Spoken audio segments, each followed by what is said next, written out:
नराधम आरोपी दत्तात्रय गाडे याला नेमकं कसं पकडलं पाहूया ग्राफिक्सच्या माध्यमातून। या आरोपीला अटक केली आहे। दत्ता गाडेचा शोध गुनाड गावामध्ये सुरू होता। गुरुवारी दुपारपासून आरोपीचा शोध सुरू होता। पोलिसांनी यासाठी वेगवेगळ्या ठिकाणी पथकं रवाना केली होती। आरोपी गुनाड या गावामध्ये लपून बसलेला होता। ऊसाच्या शेतामध्ये हा आरोपी लपल्याची माहिती पोलिसांना मिळालेली होती।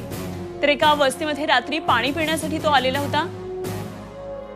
पोलिसांना त्याची माहिती मिळाली आणि त्यामुळे पोलिसांनी पुन्हा रात्री शोध मोहीम सुरू केली।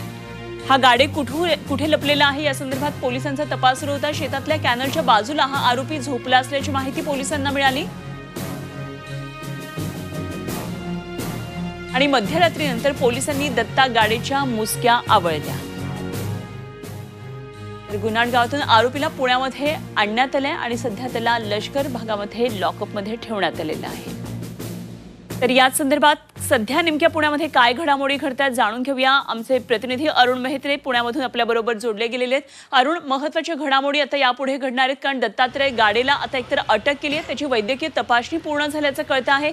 काय काय नेमक्या आता महत्त्वाच्या घडामोडी आहेत?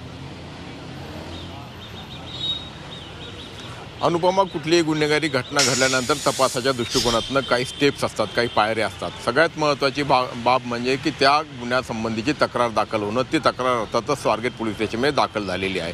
त्यानंतर त्या तक्रारीवरून गुन्हा रजिस्टर्ड होणं हा दुसरा टप्पा असतो। गुन्हा रजिस्टर झाल्यानंतर या घटनेतील आरोपी कोण आहे, संशयित कोण आहे, तो निष्पन्न होणं, तो देखील या ठिकाणी निष्पन्न झाला। आरोपीची ओळख लक्षात आली, तो नेमका कुठला आहे, त्याच्यावरती आधी कुठले गुन्हे आहेत आणि त्यानुसार दत्तात्रय गाडे नावाचा हा आरोपी शिरूर परिसरातला असल्याचं स्पष्ट झालं आणि त्याचा शोध कार्य सुरू झालं। आरोपी निष्पन्न झाल्यानंतर त्याचा शोध घेणे आणि त्याला अटक करणे हा पुढचा भाग असतो। तर त्यानुसार शिरूर परिसरामध्ये गुनाड गावातनं या आरोपीला ग्रामस्थांच्या मदतीनं ताब्यात घेण्यात आलं, अटक करण्यात आलं।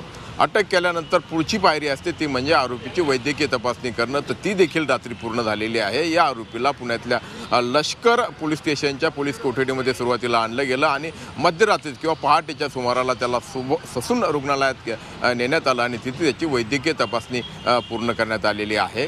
आणि त्यानंतरचा भाग असतो तो म्हणजे आरोपीला प्रत्यक्ष कोर्टासमोर हजर करणं, कारण गुन्हा दाखल झाल्यानंतर त्याला 24 तासाच्या आत कोर्टासमोर हजर करावं लागतं। तर त्याची प्रक्रिया देखील पुणे पोलिसांनी निश्चितपणे पूर्ण केलेली असावी किंवा ती प्रक्रिया सुरू असावी आणि आता त्याला पुणे जिल्हा न्यायालयामध्ये हजर केलं जाईल आणि तिथे स्वाभाविकपणे पोलीस आता पुढच्या तपासासाठी म्हणून त्याच्या पोलीस कोठडीची मागणी करतील आणि पोलीस कुठल्या आधारावरती त्याची पोलीस कोठडी मागतात, कुठल्या कारणासाठी त्याची पोलीस कोठडी मागतात हे देखील महत्त्वाचं आहे आणि ते मुद्दे जर कोर्टाला पडले तर निश्चितपणे कोर्ट त्याचा पोलीस कोठडी मंजूर करतील आणि पुढचा तपास याचा मार्गी लागेल।